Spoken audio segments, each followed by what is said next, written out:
Salut tout le monde, j'espère que vous allez bien. On se retrouve aujourd'hui pour un nouvel épisode du PG Podcast. Donc aujourd'hui, dans ce 16e épisode, je vais répondre à des questions qui m'ont été posées sur Instagram. Donc j'avais mis une story il y a quelques jours de cela, où je vous demandais de me poser des questions, donc que ce soit sur ma vie personnelle, sur les SARMs ou sur n'importe quel sujet que vous souhaitiez aborder. Et puis j'ai profité de cet épisode du coup pour répondre à ces questions.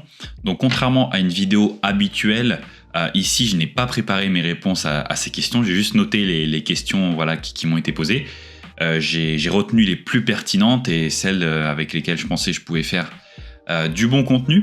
Donc je vais répondre à ces questions de la manière la plus naturelle possible et la plus spontanée possible dans cet épisode. Donc voilà, si je déborde un peu sur les sujets ou si je pars un peu dans tous les sens, je m'excuse par avance. C'est juste que voilà, j'aime bien profiter de cet espace donc du podcast pour pouvoir discuter librement avec vous de tous ces sujets. Donc voilà, on va passer directement aux questions. Donc la première question qui m'a été posée, c'est pourquoi je ne passe pas directement en TRT au lieu de faire des relances à chaque fois. Ça pourrait même être une question qui se pose de manière générale pour les individus qui utilisent certains produits pour leur protocole de recherche. Donc pour répondre à cette question, pourquoi je ne fais pas de TRT ? Alors tout simplement, je vais repartir un peu au début de mon expérience personnelle. Donc je n'ai jamais envisagé faire ça vraiment à long terme et de me dire « Ok, je me lance dans ces produits-là ». Et puis je vais y rester et ensuite et voilà, je vais en prendre de manière continue, je vais pas faire de pause, etc. Je ne me suis jamais mis dans l'idée en fait que par exemple j'allais faire une chaîne YouTube là-dessus, que j'allais en faire pendant un moment le centre d'intérêt principal de ma vie, on va dire. Donc au départ, je n'avais pas du tout ces notions et je ne connaissais pas très bien le sujet, donc pour moi, il y avait jamais cette notion de TRT. Et puis, je suis quand même toujours assez jeune. Enfin, je me considère quand même assez jeune. À 25 ans, j'ai quand même encore le temps, il me semble, au niveau hormonal. Et en fait, au niveau des relances, c'est pas que je ne fais pas de relances, mais pour ceux qui connaissent un peu ma manière de fonctionner, c'est que j'utilise principalement de l'enclomifène. Et donc, ça me permet, lorsque j'arrête certains produits, de revenir de ne pas avoir de suppression hormonale. Et donc même à l'arrêt en période off de SARMs par exemple, je me retrouve avec des niveaux de testostérone plutôt bons, plutôt très bons. Et donc je n'ai pas ce besoin de me dire ok, je vais avoir besoin d'une TRT. Mais bien sûr que c'est quelque chose qui prend de plus en plus de place dans mes pensées et j'y pense maintenant. Aujourd'hui je me dis ok, est-ce que ce serait pas plus intéressant pour moi de faire une TRT, de passer en TRT et du coup d'être toute l'année avec une base en fait et donc me permettre de maintenir des niveaux constants, continus et d'avoir les effets bénéfiques de la TRT parce que c'est vraiment quelque chose pour moi, selon moi, qui est extrêmement bénéfique. Mais voilà, je le recommande pas, c'est vrai, aux personnes qui souhaitent par exemple utiliser des SARMs, puisque je me dis toutes les personnes n'ont pas envie forcément de rester là-dedans, toutes les personnes ont d'autres objectifs pour leur vie, ils ont peut-être envie d'avoir des enfants, ils ont peut-être envie de maintenir leur fertilité, etc. Et lorsque vous vous placez en TRT, vous mettez un petit peu un frein à tout ça. Et vous vous dites, bon bah voilà, c'est un peu maintenant la TRT, et puis si je veux revenir à un niveau de fertilité normal, il va falloir que je prenne tel ou tel produit, que j'arrête et que je fasse une pause et machin, etc. Donc ça peut être un peu compliqué à envisager. Mais c'est vrai que pour moi, je considère que utiliser une TRT, ça pourrait être extrêmement intéressant. Donc pour ceux qui ne savent pas ce qu'est une TRT, c'est thérapie de remplacement de la testostérone. Donc c'est-à-dire que généralement, c'est une injection de testostérone qui est faite de manière hebdomadaire ou toutes les 2 semaines, en tout cas en France ou aux États-Unis. Ou alors ça peut se faire un peu en auto-médication, même si c'est pas ce que je recommande absolument, et c'est pas ce qui est recommandé, où il y en a qui s'en injectent tous les jours par exemple, ou alors ça peut être utilisé sous forme de crème. Par exemple en France on a l'androtardil, donc qui est une solution transdermale de testostérone, donc qui fonctionne aussi mais qui est assez coûteuse. Donc voilà, il y a plein de solutions qui existent pour la TRT. Mais c'est vrai que jusqu'à maintenant, je n'y avais pas forcément réfléchi. Mais au fur et à mesure que j'avance, je me dis que peut-être ça pourrait être intéressant de partir en TRT. Voilà, je pense que ça peut être intéressant. Et c'est vrai qu'au lieu de faire des relances à chaque fois, moi je recommande pas forcément de faire des relances avec l'utilisation de l'enclomifène. Et avec les SARMs, on n'a pas forcément besoin de faire des relances si on utilise bien l'enclomifène, etc. Mais c'est clair que pour quelqu'un qui, par exemple, part sur une utilisation de stéroïdes anabolisants, etc., c'est vrai que ça serait plus intéressant de rester en TRT et de ne pas faire de relance. Je pense, en tout cas, c'est mon opinion personnelle, ce n'est pas ce que je recommande. C'est pas du tout ce que je recommande, vous avez compris. Donc voilà pour cette première question, mais la TRT, c'est quelque chose que j'envisage. Que j'envisage forcément à long terme, bien sûr, parce que voilà, moi je n'ai rien contre les stéroïdes ou la testostérone, etc.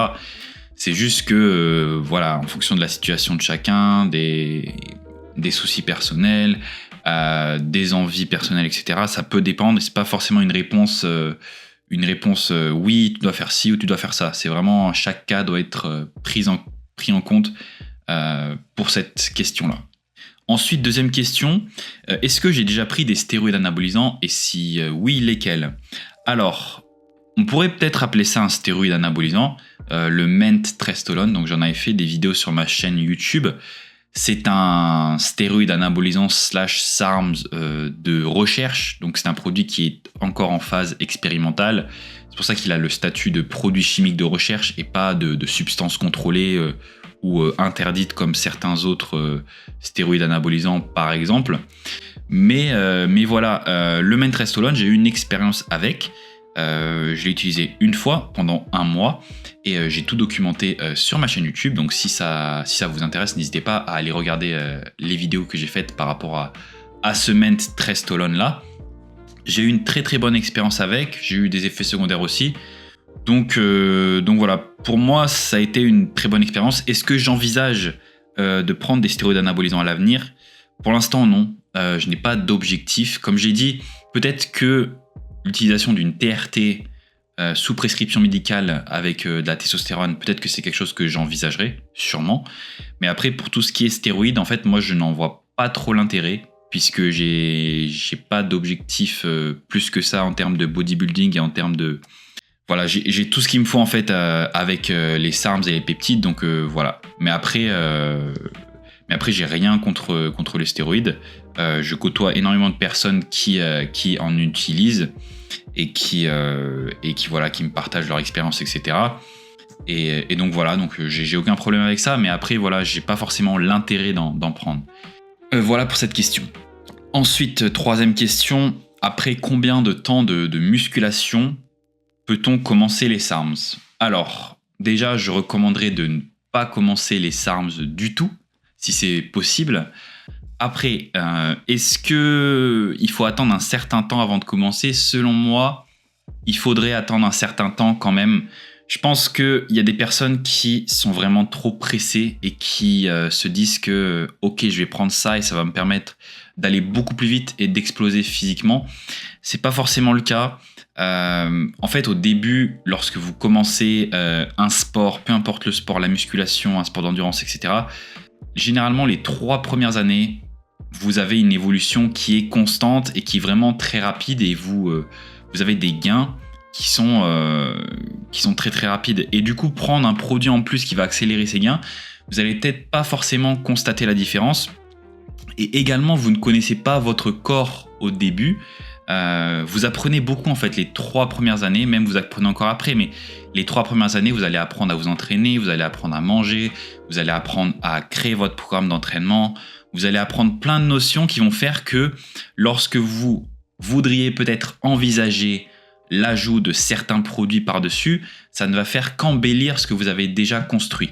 Mais si vous partez avec aucune base et que vous ne connaissez rien et que vous prenez ces produits, lorsque vous allez arrêter les produits, vous allez tout simplement perdre les gains et vous allez revenir à votre situation initiale puisque vous n'avez pas les bases solides pour commencer ça. Après, en termes d'âge, moi je considère que 21 ans, ça devrait être l'âge minimum. Moi j'ai commencé à 21 ans. 21 ans, c'est ça. Et j'ai quand même réfléchi beaucoup avant et je me suis entraîné quand même beaucoup d'années avant en sport et en musculation aussi. Même si c'était pas mon activité principale. Enfin, je considère pas la musculation comme mon activité principale parce que je suis pas de la compétition, je suis pas de bodybuilding, je suis pas de powerlifting, etc. Mais voilà, c'est un hobby. Et avant de commencer, j'avais déjà pas mal d'expérience. J'ai aussi des études dans le monde du sport, etc. Donc, je me considère quand même assez expérimenté et c'est pour ça. Mais après, pour les personnes qui ont par exemple 6 mois, 1 an, je trouve que c'est vraiment trop rapide et je leur conseillerais d'attendre et si possible de ne pas en prendre. Voilà, tout simplement. Ensuite, 4e question, très intéressante, celle-là aussi, ça va être si je revenais en arrière avant ma première cure, qu'est-ce que je changerais ? Alors là, c'est une excellente question, je trouve. Ça me fait me remettre en question par rapport à ce que j'ai fait. Donc, est-ce que je changerais des choses ? Difficile à dire. Moi, je considère que ma première cure, j'ai eu une excellente expérience et certes, j'aurais pu améliorer certaines choses, j'aurais pu faire certaines choses mieux que ce que je l'ai fait, mais selon moi, je ne changerai pas ma première expérience parce que vraiment, j'ai vraiment très très bien aimé. Après, peut-être que j'aurais ajouté par exemple à ma première expérience qui était de l'Ostarine, j'aurais ajouté du MK677 et voilà. Donc, je considère peut-être que j'aurais peut-être pu faire cette modification et avoir potentiellement plus de gains.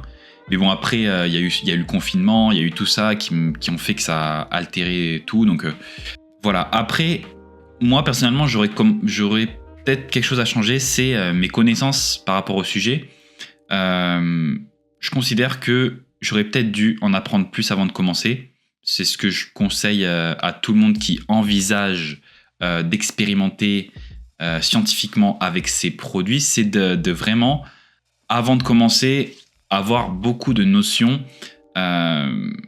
Donc voilà, vous aurez sûrement moins de problèmes en ayant des notions avant de commencer qu'en n'ayant pas. Ou alors faites-vous accompagner ou aider par des personnes qui ont ces notions-là. Moi, j'étais un peu tout seul au début, j'avais personne à qui parler, je connaissais personne qui prenait ce genre de choses. Voilà, je me fie à des vidéos, à des articles scientifiques rapidement. C'est vraiment après que j'ai commencé à développer mon expérience et mes connaissances dessus. Donc voilà, si je revenais en arrière, je changerais, je prendrais plus d'informations avant de commencer et puis aussi peut-être que j'aurais modifié ma première prise pour avoir plus de gains potentiellement. Et puis voilà, sinon ça a été une excellente expérience, donc je ne regrette pas du tout. Ensuite, 5e question, donc est-ce que j'ai déjà eu des effets secondaires durables d'un produit dans le temps, donc que j'ai pris il y a longtemps. Donc, alors, non, personnellement, je n'ai pas eu d'effets qui ont duré dans le temps. Avec le RAD 140, j'ai eu de l'insomnie, j'en ai parlé pas mal dans mes vidéos et dans mes podcasts notamment. C'est un effet qui a duré, mais qui a duré jusqu'à 2 semaines après l'arrêt du produit, qui correspond à l'excrétion totale du produit de votre organisme. Donc voilà, pour le RAD 140, j'ai eu cet effet-là. Après, comme j'ai de l'insomnie de base, c'est pas ce produit-là qui m'a causé de l'insomnie. Vraiment, le RAD 140, c'est quand j'en prenais, j'avais le système nerveux qui était activé, en fait, comme si j'avais pris un stimulant au quotidien. Donc, ceux qui ont d'expérience avec le RAD 140 connaissent bien ce sentiment de système nerveux central un peu surexcité. Sinon, j'ai eu aussi de la perte de cheveux. Est-ce que c'est un effet secondaire qui est durable ? Tous les hommes, on est prédisposés à l'alopécie androgénétique, donc au fil du temps, on perd nos cheveux plus ou moins rapidement et de façon plus ou moins importante. Ça dépend vraiment des personnes et de leur génétique et de leur réponse à la dihydrotestostérone et aux androgènes sur leur cuir chevelu. Moi, j'ai eu de la perte de cheveux avec le RAD 140, mais en fait, avant de prendre des SARMs, je commençais déjà à avoir certaines choses. J'ai pas une paire de cheveux qui est marquée, je pense que vous pouvez le voir, j'ai pas une paire de cheveux, on se dit directement quand je perds des cheveux. moi, je considère que j'ai une perte du cheveu normale, comme tous les hommes en fait. Donc, comme je ne prends pas de traitement spécifique actuellement, je fais rien forcément pour la retarder. Mais voilà, si je veux agir dessus, je sais exactement ce que je prendrai, comment le faire, etc. Donc ça, je me fais pas trop de soucis à ce niveau-là. Après, des effets négatifs, je dirais qu'il y a quand même un effet négatif, c'est en quelque sorte une addiction, où j'en ai parlé dans plusieurs de mes épisodes de podcast et de mes vidéos. C'est-à-dire que je trouve plus de bénéfices que d'effets secondaires à prendre ces produits. Et donc, je continue en quelque sorte à expérimenter avec et à en prendre. Donc ça, c'est en quelque sorte une addiction. Donc ça, c'est un effet secondaire négatif. Donc moi, j'ai une personnalité qui est, je pense, prédisposée aux addictions, même si je n'ai jamais pris de drogue ou quoi que ce soit pour m'en parler. J'ai une personnalité qui fait qu'avec mon passif de troubles du comportement alimentaire, etc., c'est en quelque sorte des comportements addictifs également. Donc voilà, je considère que c'est pas forcément un effet négatif qui arrivera à tout le monde. Je vois beaucoup de personnes qui ne sont pas du tout addictes et qui s'en fichent un petit peu complètement de ces produits. Ils en prennent et puis après ils passent à autre chose. Mais voilà, c'est, je pense, l'effet secondaire le plus négatif, le plus important que j'ai eu jusqu'à maintenant. Voilà. Ensuite, une autre très bonne question. Quel est l'impact d'avoir un bon physique mentalement, socialement, etc.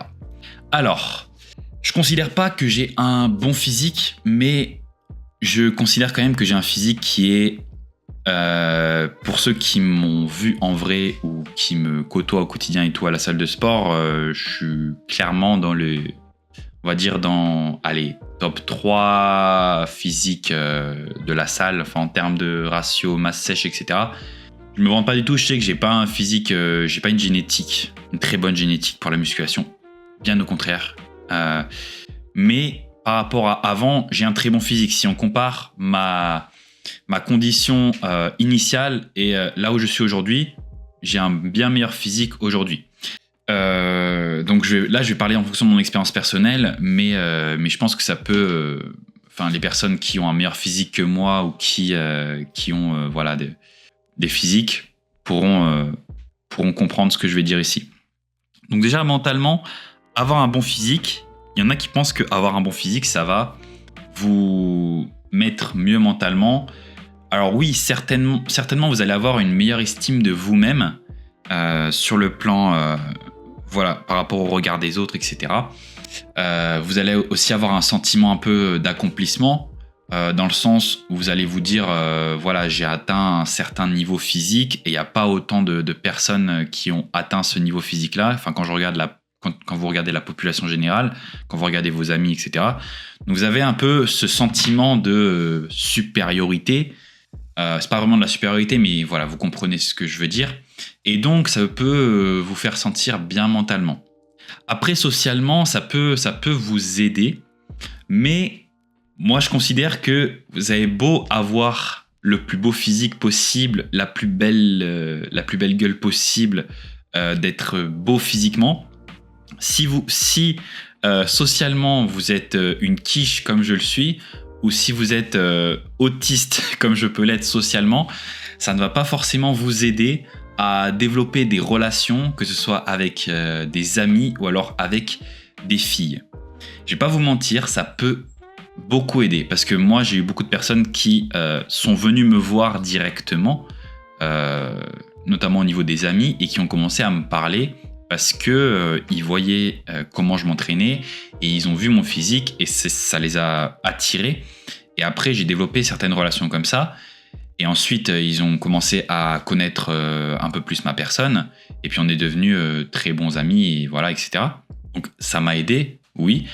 Après, au niveau des filles, alors oui, je vais pas vous mentir, ça aide beaucoup. Il y en a qui disent que non, avoir un physique, ça changera rien. En fait, il faut aussi avoir... C'est vrai, il faut être habile socialement. Parce que le physique, ça va juste être votre ticket pour rentrer, on va dire. comment dire c'est-à-dire que si vous êtes intéressé pour attirer des filles ou des garçons, par exemple, peu importe votre orientation sexuelle, ou si vous êtes une fille ou un homme, une fille ou un garçon, bien sûr que le physique, c'est extrêmement important puisque c'est ce que les gens vont voir en premier sur vous. Et donc, ils vont avoir un premier jugement par rapport à votre physique. Et c'est sûr que si vous avez un physique attirant et que vous êtes attirant ou attirante physiquement, bien sûr que les gens vont être intéressés pour vous parler ou pour faire connaissance avec vous, etc.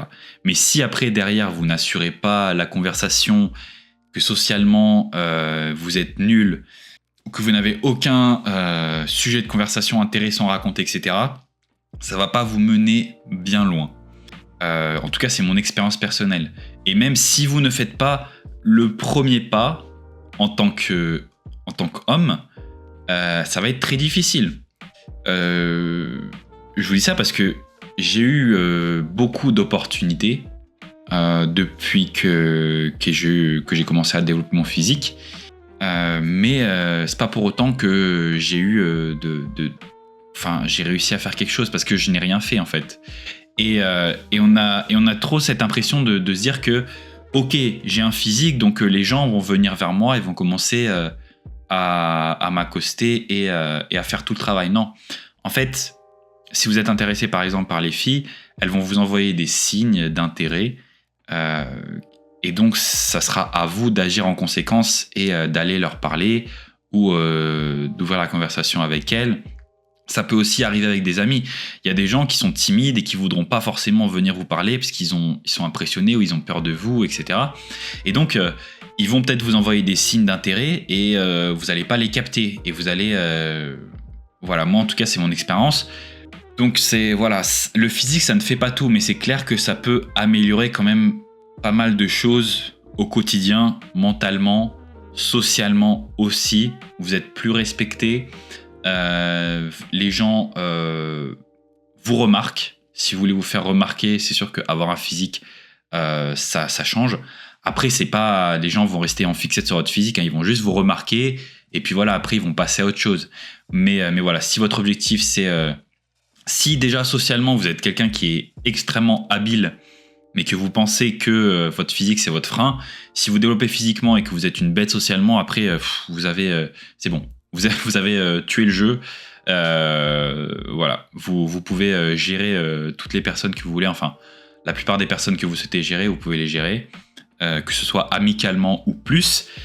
Donc voilà, mais si vous êtes un autiste socialement comme je le suis, ça va pas changer grand-chose. Il va falloir travailler sur votre social. C'est obligatoire. Parce que voilà. Les filles par exemple elles ne vont pas que s'arrêter à votre physique. Ok, elles vont peut-être voir votre physique, elles vont dire waouh, ce mec il est beau, il est musclé, etc. Et donc je serais intéressé potentiellement et tout, mais après elles vont voir que vous n'arrivez pas à parler et que vous êtes intéressé que par la muscu, vous avez aucun autre centre d'intérêt. Peut-être que si c'est une fille qui est uniquement intéressée par la muscu, ça va l'intéresser. Mais voilà, après elle va pas rester longtemps avec vous si vous ne savez pas assurer derrière. Donc voilà par rapport à l'impact d'avoir un bon physique entre guillemets. Ensuite, autre question, est-ce que les gains après une cure de SARMs restent ou non ? Alors ça c'est une question extrêmement courante que je reçois sûrement plusieurs fois par semaine. Est-ce qu'on garde les gains après une cure de SARMs ? Alors généralement, si votre cure de SARMs vous apporte des gains majoritairement secs, musculaires, sans trop de rétention d'eau, si vos niveaux hormonaux ne crachent pas, si vous avez un bon PCT ou si vous maintenez vos niveaux hormonaux avec de l'enclomifène par exemple, vous allez bien sûr maintenir vos gains. La grande majorité des gains, 80 à 90% des gains. Cependant, toute la rétention d'eau que vous prenez, tout l'aspect de congestion du muscle, etc., ça, vous allez perdre cet aspect-là hors cure. Parce que sinon, ça serait trop beau. Sinon, tout le monde prendrait un produit et puis ensuite arrêterait et aurait des effets continus. Ça ne marche pas comme ça. Bien sûr que la masse, moi par exemple, quand j'arrête de prendre des SARMs, mon poids se maintient. je n'ai pas de perte de poids, à part si je souhaite perdre du poids, mais mon poids, je le maintiens extrêmement facilement. Mais l'aspect de la peau, l'aspect musculaire, l'aspect de la congestion est différent en prise et hors prise. Et ça, lorsque vous êtes expérimenté, vous allez arriver à le voir. Et ça peut être un peu frustrant parce que vous avez l'impression de perdre, mais en fait, vous ne perdez pas vraiment. Et puis en termes de performance, la pire baisse de performance que j'ai eue en off, je crois, c'est 10% de performance en off de cure de SARS. Mais sinon, ça se maintient. Enfin, si vous gagnez 30% de performance sur une cure et que vous perdez que 10%, au final, vous avez quand même gagné 20%. Donc c'est intéressant. Mais après, ça dépend, voilà, sur cette question, ça va dépendre de beaucoup de paramètres. Si vous faites les choses bien, oui, vous pouvez maintenir 80-90% des gains. Après, si vous faites les choses pas bien, si vous arrêtez de vous entraîner, si vous maintenez pas une production hormonale correcte, etc., vous allez sûrement perdre beaucoup plus. Ensuite, autre question, meilleur site pour commander de l'ostarine et les effets secondaires de l'ostarine. Alors, le meilleur site pour commander de l'ostarine, il n'y en a pas vraiment. Mais bonne chance pour vous, je vous ai fait une liste de sources donc, qui est disponible sur mon Linktree. Donc le lien sera en description de cet épisode de podcast. Vous avez toutes les sources que je recommande, donc qui sont des sources approuvées par ma communauté et par moi-même. Donc voilà, n'hésitez pas à regarder sur ces sources-là. Vous avez également des codes de réduction qui vous permettent d'économiser sur vos commandes. Donc voilà. Et au niveau des effets secondaires de l'ostarine, donc ça j'en ai parlé déjà, j'ai fait beaucoup de vidéos sur l'ostarine, des podcasts, etc. Globalement, au niveau des effets secondaires, ce qu'il faut retenir, c'est que l'ostarine, elle a un petit potentiel hépatotoxique, c'est-à-dire que elle va peut-être faire monter les niveaux des enzymes hépatiques. Donc ça c'est à contrôler avec une prise de TUDCA ou de NAC. Vous allez avoir une baisse du bon cholestérol HDL qui va diminuer de manière dose dépendante. Donc plus vous augmentez la dose d'ostarine, plus votre taux de bon cholestérol HDL va diminuer. Ça peut être contré en prenant des bonnes doses d'oméga 3 par exemple. Et sinon, autre effet secondaire de l'ostarine, une légère suppression de la testostérone naturelle. Bien sûr, plus vous augmentez la dose et plus vous vous exposez longtemps au produit, plus la suppression sera importante. Donc voilà pour cette question sur l'ostarine. Ensuite, dernière question de cette FAQ. Donc, est-ce que je compte utiliser un autre inhibiteur de myostatine, donc comme la folistatine ou l'AC031? Alors, pour ceux qui le savent, j'ai testé plusieurs fois le YK11 sur ma chaîne, qui est un SARM et inhibiteur de myostatine. C'est l'un des SARM que je préfère pour ses effets, pour les congestions qu'il engendre, pour l'aspect qu'il engendre, etc. Mais malheureusement, il s'accompagne d'un effet secondaire de douleur articulaire et tendineuse qui est dû en fait à une augmentation de cette myostatine, enfin non, une diminution de cette myostatine. Et donc, moi, pas forcément, j'envisage pas d'utiliser pour l'instant un autre inhibiteur de myostatine, puisque je n'en ai pas l'intérêt. Et puis voilà, le YK11, c'est un produit qui se prend par voie orale ou par voie transdermale, qui est facile à doser, qui est assez prédictible. Ces inhibiteurs de myostatine là, je n'ai pas d'expérience avec, je ne connais pas trop ces produits en détail. Je ne voudrais pas en fait m'aventurer sur un terrain assez glissant. Moi je pense que c'est pas des produits qui vont être nécessaires, mis à part si vous voulez faire un cycle 100% optimisé avec agir sur tous les mécanismes d'action différents. Voilà, donc au niveau des inhibiteurs de myostatine, je pense que le YK11 est un très bon produit, mais attention, c'est un SARM quand même assez avancé, avec des effets secondaires qui sont encore inconnus. Donc c'est pour ça que j'ai fait une vidéo récemment dessus. Je disais que c'était pas un SARM pour les débutants ou pour les personnes qui veulent faire les choses de manière assez safe. Mais pour moi, c'est un produit que j'aime beaucoup. Donc oui, les inhibiteurs de myostatine, c'est très très intéressant. Mais je pense que je prendrai du temps de me documenter sur ces produits avant d'envisager leur consommation dans le cadre de mon protocole de recherche. Mais en tout cas, je verrai peut-être à l'avenir, mais pour l'instant, c'est pas dans mes objectifs. Après, si vous avez de l'expérience avec ces produits, n'hésitez pas à me les mentionner en commentaire de cet épisode. ou alors à m'envoyer directement un message sur mon Instagram qui va s'afficher à l'écran. Donc c'est Pierre-8 Gourdon. Donc voilà pour cet épisode de podcast. Donc c'était une FAQ un peu imprévue. Je suis désolé si en ce moment je suis un peu moins actif au niveau des vidéos longues ou des formats longs. C'est vrai que je m'étais dit je vais poster deux formats longs par semaine. Mais en fait au fil du temps je me suis rendu compte que des fois ça faisait peut-être un peu trop pour vous à suivre, donc j'ai décidé de réduire un peu la cadence et de sortir une vidéo par semaine pour l'instant au format long. Après il se peut que de temps en temps j'ai des vidéos qui soient prêtes en avance et que voilà j'ai envie de les publier, donc je les publie, mais pour l'instant je pense que je resterai sur ce rythme là.